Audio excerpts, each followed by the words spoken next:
ओम अज्ञानतिमिरान्धस्य ज्ञानाञ्जनशलाकया चक्षुरुन्मिलितं येन तस्मै श्रीगुरुवे नमः। वन्देऽहं श्रीगुरो श्रीयुत्पदकमलं श्रीगुरून् वैष्णवांश्च श्रीरूपं साग्रजातं सहगण रघुनाथान्वितं तं सजीवम् साद्वैतं सावधूतं परिजनसहितं कृष्ण चैतन्य देवं श्रीराधा कृष्णपादान् सहगण ललिता श्री विशाखान्वितांश्च तमादिदेवं करुणानिधानं तमालवर्णं सुहितावतारम् अपार संसार समुद्र सेतुं भजामहे भागवत स्वरूपम्। हे देव हे दैत हे भुवनैक बंधो हे कृष्ण हे चपल हे करुणैक सिंधो हे नाथ हे रमण हे नयनाभिराम हा हा कदानुभवितासि पदं दृशोर्मे। श्री कृष्ण चैतन्य प्रभो नित्यानंद श्री अद्वैत गदाधर शिवसदि गौरभक्त वृंद।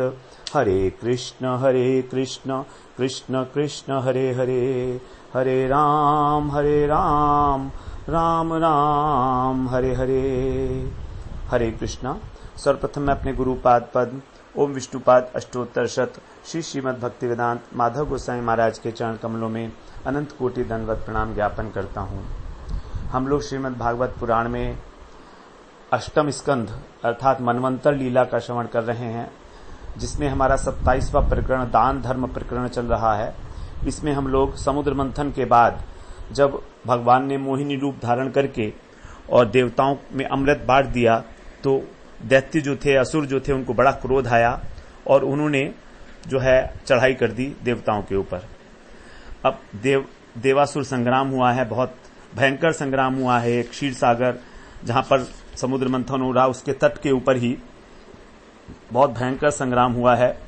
अनेक जो देवता हैं और दैत्य हैं वो सभी आपस में एक दूसरे से भिड़ गए।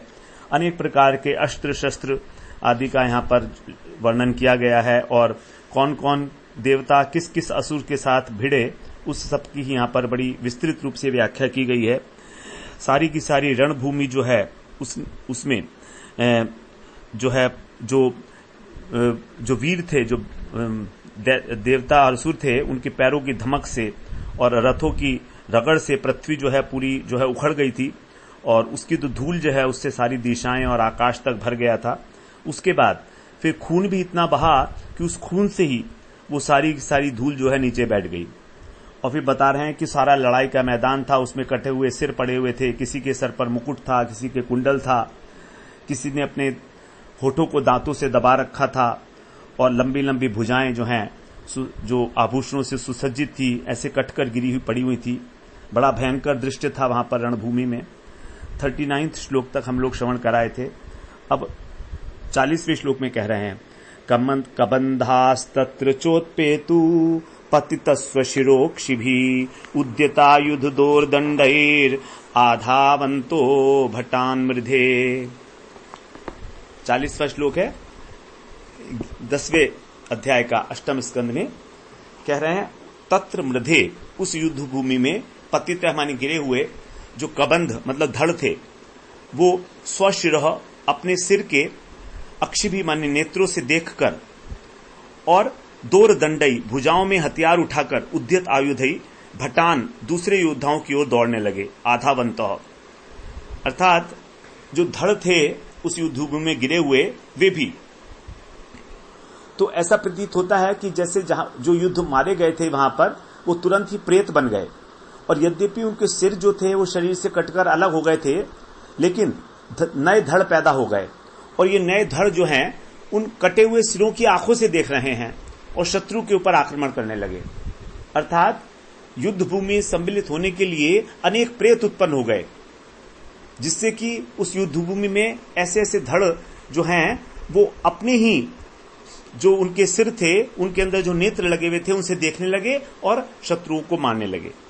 तो बड़ा भयंकर प्रेत वहां पर उत्पन्न होगा। इस प्रकार से आगे कह रहे हैं 41वें श्लोक में, बलिर महेंद्रम दशभिस् त्रिभिरैरावृतम शरै चतुर्भिश्चतुरो वाहने कान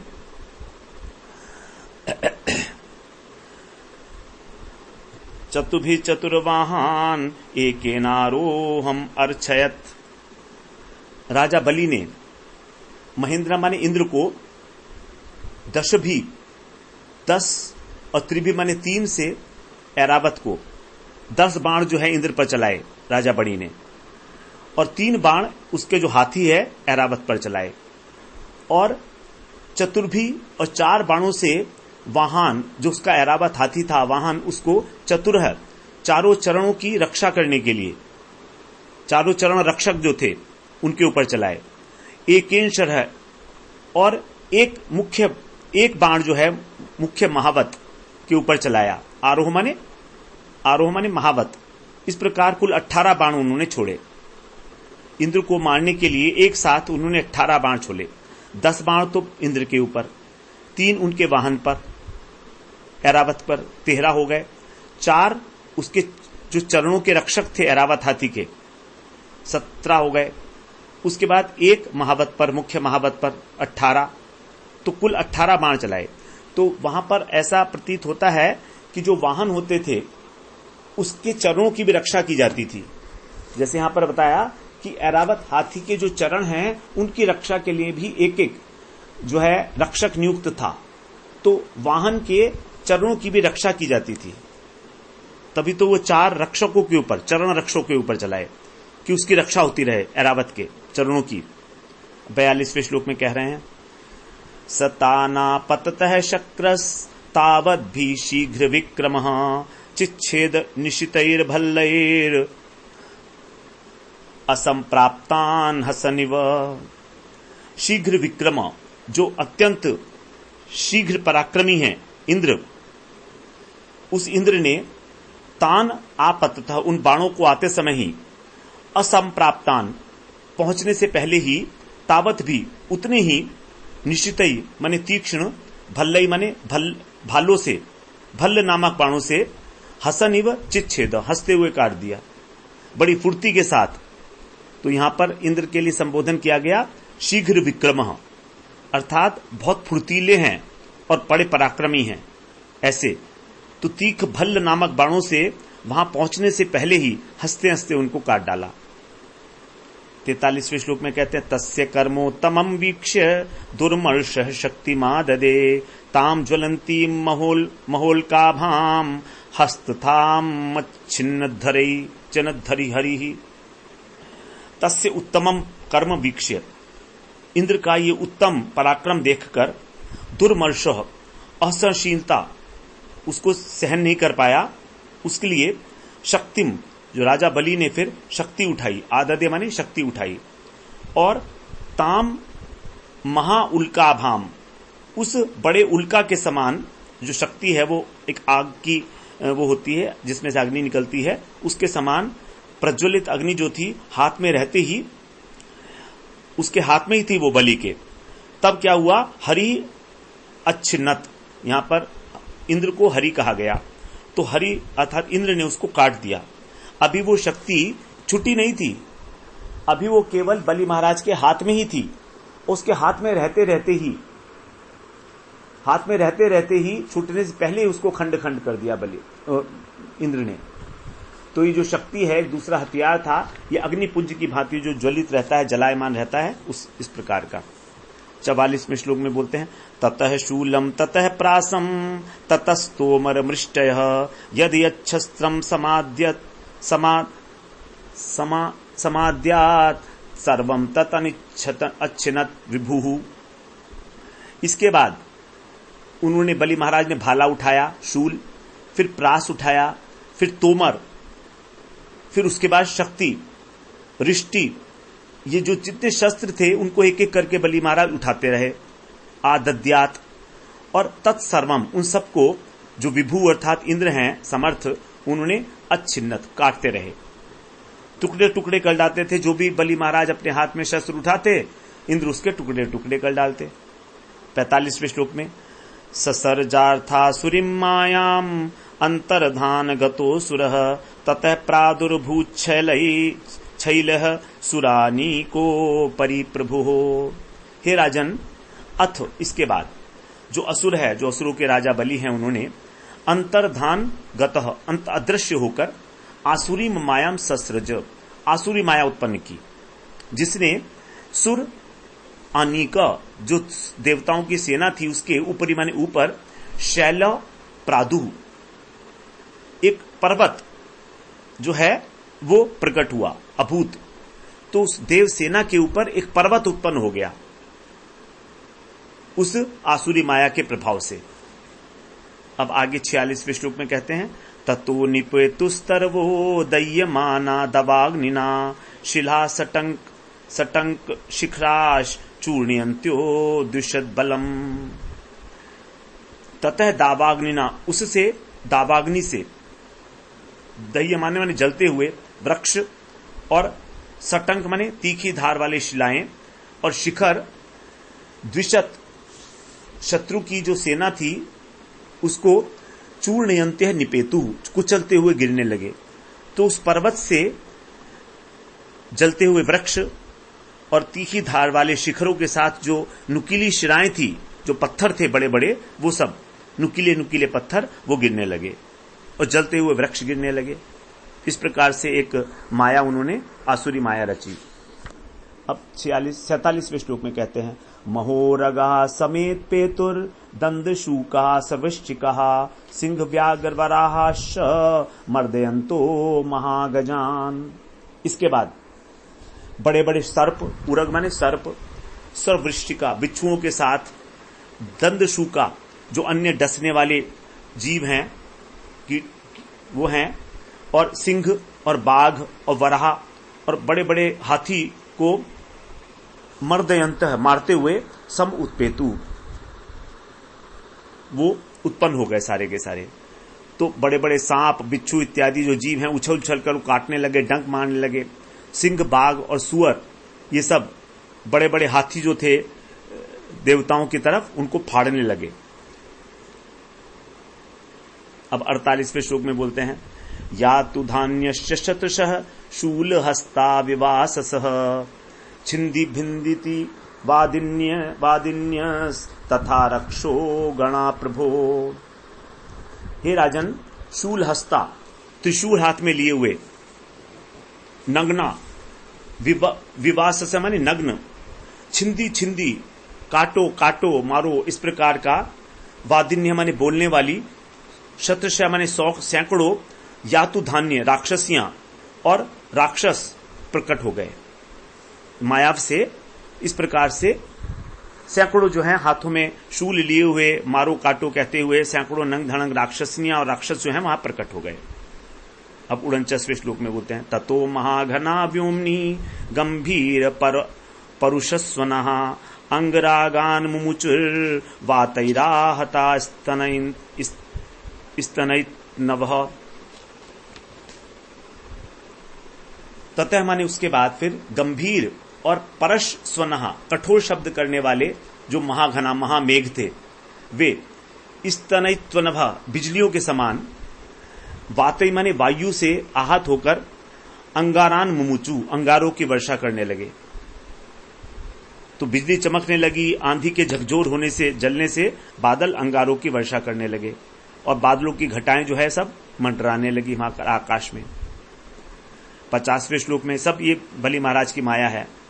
50वें श्लोक में कह रहे हैं सृष्टो दैत्येन सुमहामान वहनी श्वसन सारथी सांवर्तक इवात्युग्रो विबुध ध्वजिनी कमघा अधाक। दैत्यराज जो है दैत्येन, उनके द्वारा उत्पन्न श्वसन माने वायु रूपी, जो प्रलय की अग्नि के समान, वहनी माने अग्नि, और बड़ी भयानक आग की सृष्टि की उन्होंने। जैसे सांवर्तक अग्नि होती है, प्रलयकालीन अग्नि को सांवर्तक अग्नि बोलते हैं। प्रलयकालीन मेघों को भी सांवर्तक मेघ बोलते हैं, और प्रलय में जो अग्नि आती है उसको सांवर्तक अग्नि बोलते हैं। तो उसके समान उन्होंने सारथी से युक्त और अत्यंत प्रचंड अति उग्र अग्नि जो है जब उत्पन्न की तो विबुध ध्वजिनीम अधाक, वो देवताओं की सेना को भस्म करने लगी वायु की सहायता से। सारथी श्वसन सारथी, वायु रूपी सारथी की सहायता से। तो जो अग्नि होती है उसको जब वायु भी साथ में चली तो वो और फैलती चली गई, उसकी सहायता से वो जो है सब देवताओं को झुलसने लगी, जलाने लगी। 51वें श्लोक में बोलते हैं ततः समुद्र उद्वेलः सर्वतः प्रत्यदृश्यत दृश्यत प्रचंड वातैरुद्भूत तरंगावर्त भीषण। इसके बाद फिर प्रचंड वातई, जो बहुत भयानक आंधी चली, तो उद्भूत तरंग, उस आंधी के थपेड़े से समुद्र के अंदर बड़ी बड़ी तरंगे और भंवर उठ पड़े और भीषण भयंकर समुद्र जो था उद्वेलित हो गया और अपनी मर्यादा को छोड़कर सर्वतः प्रत्यदृश्यत, सब ओर दिखने लगा। तो देवसेना को घेरता हुआ जैसे समुद्र उमड़ रहा हो, इस प्रकार लगने लगा। बाढ़ के रूप में चारों तरफ सारा का सारा। 52वें श्लोक में कहते हैं एवं दैत्यैर महामायैर अलक्ष्य गति भीषणैः सृज्यमानासु मायासु विषेदु सुर सैनिकहा।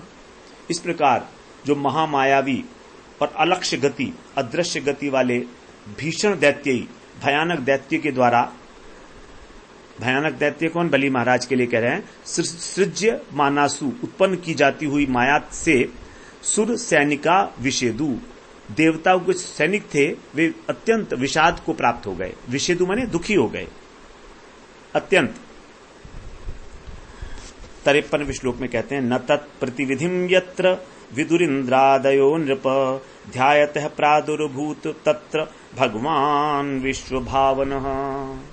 हे राजन, यत्र इंद्र आदय, जब इंद्र आदि वहां पर तत्प्रतिविधिम न विदुः, उस आसुरी माया का प्रतिकार का, प्रतिविधि माने प्रतिकार का उपाय न विदु, नहीं जान सके, उनको समझ में नहीं आया कि अब हम क्या करें।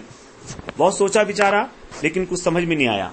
तब उन्होंने क्या किया, ध्यातः ध्यान किया भगवान का। तत्र विश्व भावना, भगवान प्रादुर्भूत, तब वहां पर जो है भगवान जो विश्व का पालन करने वाले हैं वे प्रादुर्भूत, वो प्रादुर्भूत हो गए अर्थात प्रकट हो गए। अब भगवान आ गए।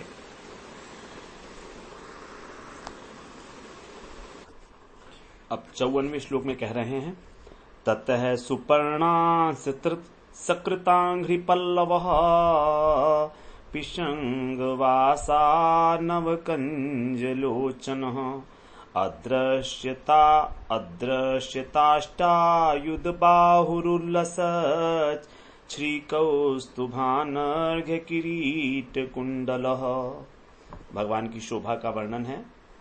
कह रहे हैं ततः माने तब, सुपर्ण अंश, सुपर्ण कहते हैं गरुड़ जी को, तो गरुड़ के कंधे पर अंघ्रि माने अपने चरण, पल्लव, कृत माने रखे हुए, पिशंगवासा पीतांबरधारी, पीतांबर पहने हुए भगवान, नव कंज लोचन, नवीन कमल के समान जिनके नेत्र हैं, ऐसे अष्ट आयुध है, 8 आयुधों से उल्लसत माने सुशोभित, बाहु माने भुजाओं वाले, श्री अर्थात श्रीवत्स का चिन्ह उनके वक्षस्थल के ऊपर, और कौस्तुभ को धारण किए हुए, अनर्घ्य किरीट और महामूल्यवान जो मुकुट है ऐसे, और कुंडल, कुंडलधारी, अदृश्यत श्रीहरि, वहां पर उस छवि का देवताओं ने भगवान का इस प्रकार दर्शन किया।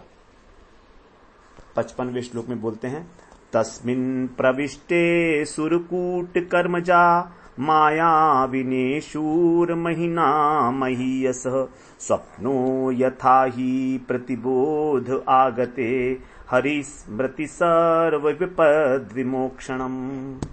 बड़ी महत्वपूर्ण श्लोक है।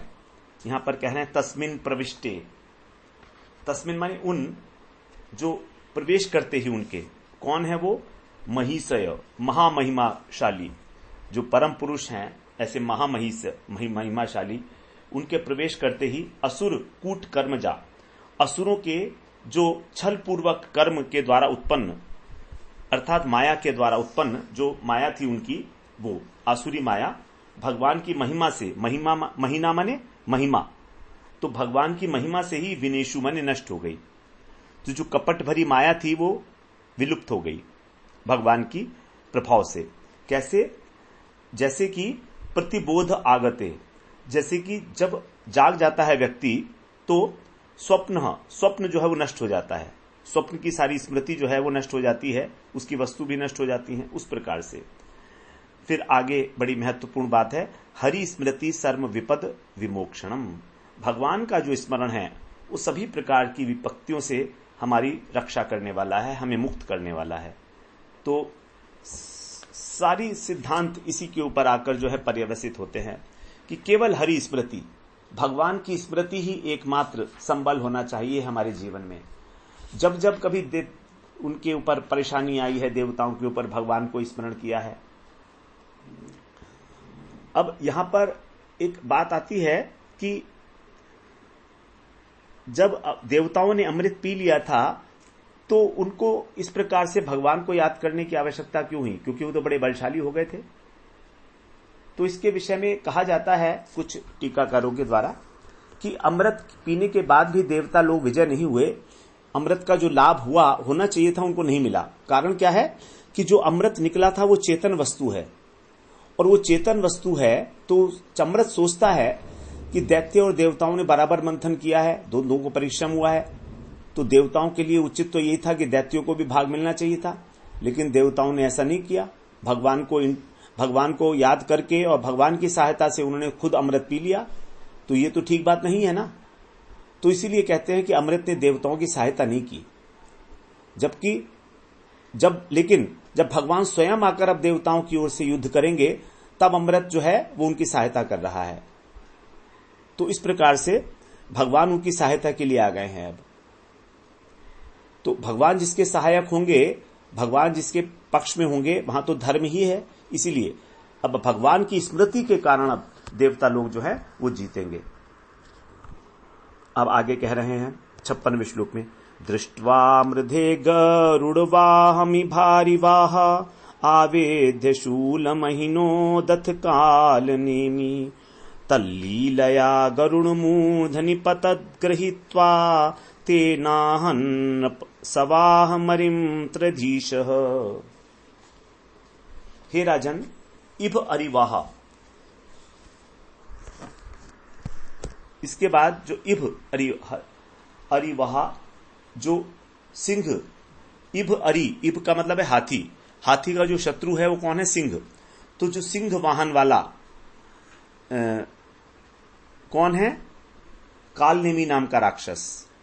तो कालनेमी नाम का जो राक्षस है उसने अथ मृधे, जब युद्ध स्थल में गरुड़ वाहम, अर्थात गरुण है जिसके वाहन ऐसे भगवान को दृष्टवा माने देखकर, शूलम आविध्य, शूल को फेंका, एक त्रिशूल को फेंका उसने।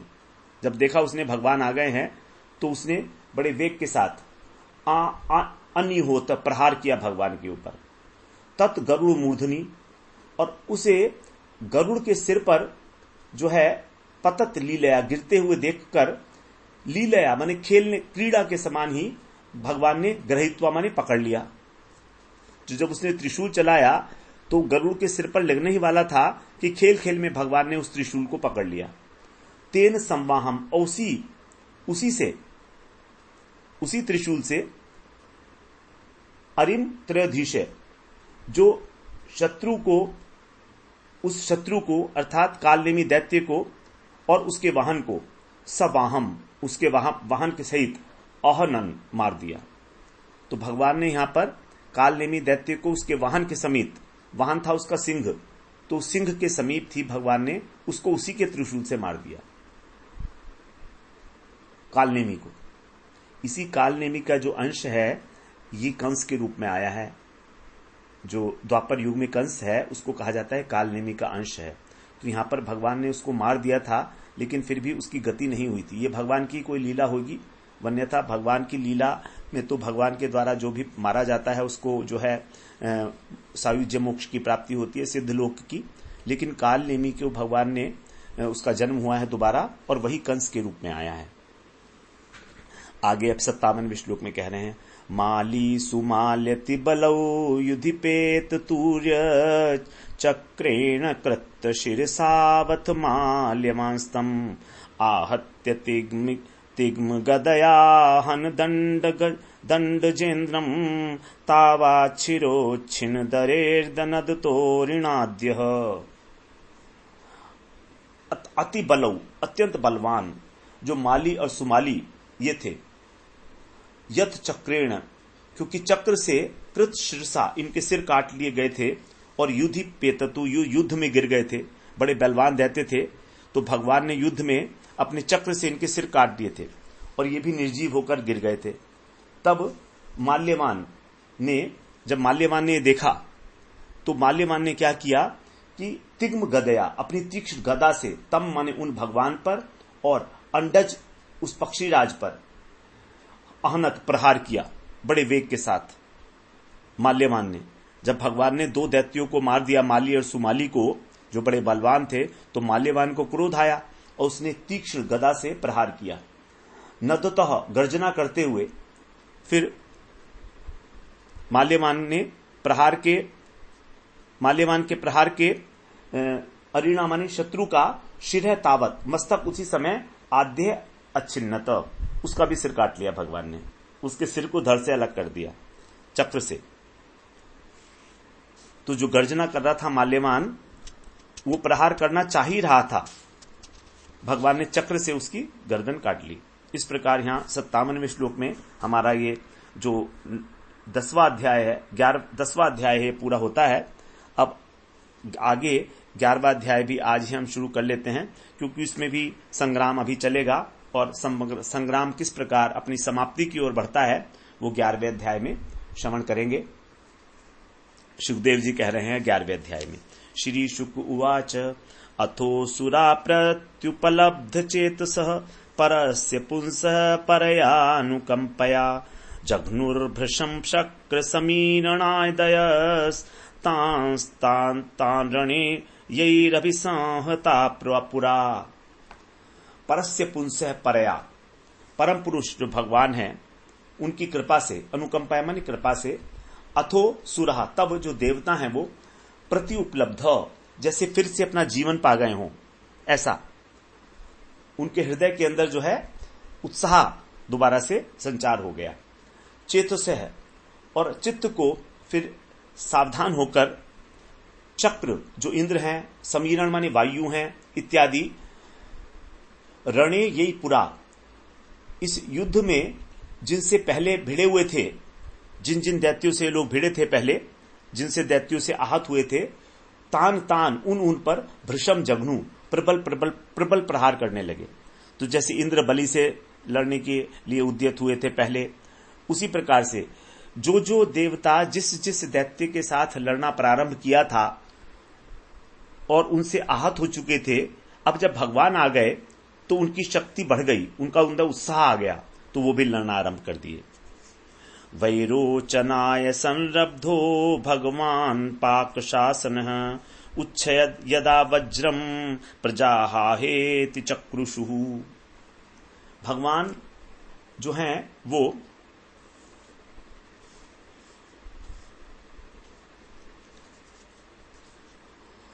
पाक शासन है, पाक दैत्य नाशक जो इंद्र ने, यदा संरब्ध जब कुपित होकर, वैरोचनाय विरोचन नंदन जो बलि हैं उन पर, और वज्र उठाया उदयच्छत, तब प्रजा हाहाकार करने लगी, चिल्लाने लगी, क्योंकि वज्र से इंद्र सबका वध कर देते थे। वज्र तो दधीचि ऋषि की हड्डियों से बना था, वृत्तासुर का वध जो है इंद्र कराए थे इसी वज्र से। तो जब क्रोध में भरकर और इंद्र ने बलि से लड़ते लड़ते वज्र उठाया तो प्रजा में हाहाकार मच गया कि अब बलि महाराज तो जो है वो मर ही जाएंगे। इस प्रकार से अब तीसरे श्लोक में कह रहे हैं, वज्रपाणिस्तमाहेदं तिरस्कृत्य पुरस्थितं मनस्विनं सुसंपन्नं विचरन्तं महामृधे। जो वज्रपाणी हैं अर्थात इंद्र, उन्होंने महामृधे उस महायुद्ध में विचरण करते हुए पुरः स्थितम, अपने सामने ही खड़े हुए, मनस्विनम, मनस्वी और सुसंपन्नम, अष्ट शस्त्रों से सुसज्जित बलि महाराज को तिरस्कृत्य, तिरस्कार करते हुए इदम आहा, यह कहा। तो जब वज्र उठा लिया इंद्र ने और बलि महाराज को मारने के लिए उद्यत हुआ, तो सृष्टि में हाहाकार मच गया प्रजा में, और इंद्र ने उनको ललकारा इस प्रकार से। आगे अब कह रहे हैं, इंद्र क्या कह रहे हैं वो सुनिए। नटवन मूढ़ माया भिर मायेशान नु जिगीषसि, जित्वा बाला निबद्धाक्षान नटो हरति तद्धनम। हे मूर्ख, संबोधन कर रहे हैं बलि को। निबद्ध अक्षान, जैसे आंखों को बांधे हुए, बालान माने बालकों को, जित्वा माने अपने वश में करके, और नट, जो नट होते हैं, तत् धनम हरति, उसके धन को हर लेते हैं। नट लोग क्या करते हैं, बालकों को अपने वश में कर लेते हैं और उनके पास जो भी होता है वो छीन लेते हैं उनसे। तो इस प्रकार जिनकी आंख बांधी हुई है ऐसे बालक, तो ठग जो होता है वो बच्चों के आंखों पर पट्टी बांधता है और उनका सारा धन चुरा लेता है। उसी प्रकार नटवत, नट की भांति ही तुमने माया भी माने माया के द्वारा, नह माने हम, माया ईशान, जो मायापति हैं उनको, जिगीषसी, तुम उनको जीतना चाहते हो। हम तो माया के स्वामी हैं, देवता हैं, और तुम ठग हो, तो तुम इस प्रकार से हमको अपनी आसुरी माया के द्वारा जीतना चाह रहे थे। अर्थात वह हमारा कोई बिगाड़ नहीं सकती, क्योंकि हमारे साथ भगवान है, मायापति हैं। अब 5वें श्लोक में बोलते हैं, आरुरुक्षन्ति मायाभिर उत्सित सृपसन्ति ये दिवम, तान दस्यून विधुनोम्य ज्ञान पूर्वस्माच पदादध। ये माया भी दिवम, जो माया के द्वारा, दिवम माने स्वर्ग पर, आरुरुक्षन्ति, चढ़ना चाहते हैं, धाक जमाना चाहते हैं। जो मूर्ख माया के द्वारा स्वर्ग के ऊपर अधिकार करना चाहते हैं, अथवा उत्सी सृपसन्ति, उससे भी ऊपर ब्रह्मलोक को प्राप्त करना चाहते हैं। आन माने उन अज्ञान दस्यून, उन मूर्ख दस्यु को, डाकुओं को, पूर्वस्मात्, मैं उनके पहले स्थान से भी नीचे, पदार्थ माने उस स्थान से भी नीचे, अधः विधुनोमी, नीचे फेंक दूंगा। मैं अभी उनको नीचे पटक दूंगा, क्योंकि तुम्हारी इस प्रकार की इच्छा हो रही है कि तुम स्वर्गलोक को प्राप्त कर लो अपनी माया के द्वारा, हमें परास्त करके। तो तुम्हारा जो इस प्रकार का ये इच्छा है, ये मैं तुम्हें अभी अधोलोक में भिजवा दूंगा। 6ठे श्लोक में अभी इंद्र ही कह रहे हैं, 3 श्लोक उन्हीं के द्वारा कहे गए हैं, चौथा, 5वां, 6ठा। सो अहम दुर्माइनस्तेद्य व्रजेण शतपर्वणा, शिरो हरिष्ये मंदात्मन घटस्व ज्ञाति भी सह। हे मंद बुद्धि, मंद आत्मन, अर्थात हे ना समझ, ते दुर्माइनः, तुझ दुष्ट माया, तूने बड़ी बड़ी माया के द्वारा जो दुष्ट चालें चली हैं, ऐसे तेरा, अहम माने मैं, अद्य माने आज ही, शत पर्वणा, 100 गांठों वाला, ये जो वज्र है मेरे हाथ में, उससे शिर माने तेरे मस्तक को, हरिष्य माने काट लूंगा। तो आज मैं 100 धार वाले, 100 गांठ वाले इस वज्र से तेरा सिर जो है धड़ से अलग कर दूंगा। ज्ञाति भी, और अपने जाति भाइयों के साथ, तू घटस्व, तुझसे जो भी हो सकता है तू करके देख ले। एक प्रकार से चेतावनी दे रहे हैं उसको, ललकार रहे हैं बलि को कि मेरे हाथ में वज्र है, तू देख अब क्या कर सकता हूं मैं। तू जो कुछ भी करना चाहे अपने बंधु बांधवों के साथ तू कर ले, करके देख ले। अब बलि कह रहे हैं, देखिए बलि की बात जब बड़ी सुंदर बातें हैं। इंद्र ने तो जो बात कही है वो ठीक है, राजा है इंद्र, स्वर्ग का कुछ भी कह सकता है, लेकिन अब बलि जी की बात है वो बड़ी सुंदर है। इसीलिए आपको लग रहा होगा कि बलि एक असुर है और मैं उसको बार बार बलि महाराज कह के संबोधन कर रहा हूं। मेरे मुंह से बलि महाराज के अलावा और कुछ निकलता ही नहीं है। वो असुर है बलि, लेकिन मैं तो उनको बलि महाराज ही कहता रहा हूं हमेशा से, इसीलिए मेरे मुंह से बलि महाराज निकलता है। आपको आश्चर्य हो रहा होगा। तो अब यहां पर जो बलि महाराज की बातें हैं आप उसको सुनिएगा अच्छे प्रकार से, बड़ी सुंदर बातें हैं। 3 श्लोक हैं बलि महाराज के, 7वां, 8वां और 9वां। संग्रामे वर्तमानानां कालचोदित कर्मणां कीर्ति जयो जयो मृत्यु सर्वेषां सुरनुक्रमात्। कह रहे हे इंद्र, संग्राम में जो संग्राम चल रहा है इसमें काल चोदित है कर्मणाम, काल से प्रेरित है। तो प्रत्येक कर्म काल के द्वारा प्रेरित है। तो काल के द्वारा प्रेरित जो कर्म वाला ये युद्ध है, इसमें वर्तमान नाम हम जो इसमें लगे हुए हैं, सर्वेशाम सबकी ही कीर्ति, जय, पराजय और मृत्यु अनुक्रमात होती ही रहती है। कर्म के अनुसार सब लोग काल से प्रेरित होकर युद्ध करते हैं। कभी जीत होती है, कभी हार, कभी यश अपयश, कभी मृत्यु मिलती है। ये तो सब कर्म के अनुसार है जो भी है। जैसे वृत्तासुर ने इंद्र से बातें की थी, उसी प्रकार से ये कर रहे हैं। तदिदम कालरश्नम जना पश्यन्ति सूरयः न हृष्यन्ति न शोचन्ति तत्र यूयम अपंडितः। इदम कालरश्नम, इस जगत को जो काल नियंत्रित, कालरश्नम माने काल से नियंत्रित, पश्यन्ति माने देखते हैं। तो जो ज्ञानी जन हैं वो इस जगत को काल के अधीन समझते हैं, इसीलिए तत् न हृष्यन्ति, जीतने पर वो हर्षित नहीं होते। उनको विजय मिल जाए तो हर्ष से फूल के समाते नहीं है, फूल नहीं उठते। न शोचंती, और शोक भी नहीं करते हारने पर। तत्र यूयम, इस विषय में तुम अपंडिता, ज्ञानी ही हो। तुम मुझको मूढ़ कह रहे हो, मुझको मूर्ख कह रहे हो, लेकिन तुम जानते नहीं हो कि तो काल की गति है। जो पंडित लोग हैं, जो विद्वान लोग हैं, वो इस प्रकार से कभी जीतने पर हर्षित नहीं होते हैं और हारने पर दुखी भी नहीं होते हैं, क्योंकि वो तो काल के अनुसार जो होना है वो होता ही रहेगा। तुम इस प्रकार जो है अहंकार कर रहे हो। इस प्रकार बलि महाराज बड़ी ज्ञानवर्धक बातें कर रहे हैं यहां पर। न वयम मन्यमानानाम आत्मानं तत्र साधनम गिरो वह साधु शोच्यानाम गृहणीमो मर्मताणनः। तत्र माने उस, अर्थात जय और पराजय का, आत्मानम साधनम, अपने को साधन, मन्यमानाना, मानने वाले कि जय मैंने प्राप्त की है, ये पराजय मेरी हो गई है, इस प्रकार जो अभिमान को धारण करते हैं वे साधु जो सत्पुरुष हैं उनके द्वारा शोच्या नाम, जो शोचनीय, और वह माने तुम्हारी मर्म ताड़ना, तुम्हारी जो मर्म वेधी, हमारे हृदय को जो है विद्ध करने वाली तुम्हारी जो गिरह माने वाणी है, उसको वयम न ग्रहणी, में हम ग्रहण ही नहीं करते। तुमने जो कहा कि तुम जय पराजय के कर्ता हो, अपने को कारण मान रहे हो, तुम माया के स्वामी हो, लेकिन तुम्हारी महात्माओं की दृष्टि से तुम्हारी स्थिति बड़ी शोचनीय है। तुम अविद्वानों की सी तरह बातें कर रहे हो, इसलिए तुम्हारे जो मर्म स्पर्शी वचन हैं हम उनको स्वीकार ही नहीं करते। तुमने मुझको अनेक प्रकार से ललकारा, मुझको मूढ़ कह रहे हो, तो इसीलिए जब हम उसको स्वीकार ही नहीं करते तो मुझे किसी बात का कोई दुख नहीं है और ना ही कोई सुख है।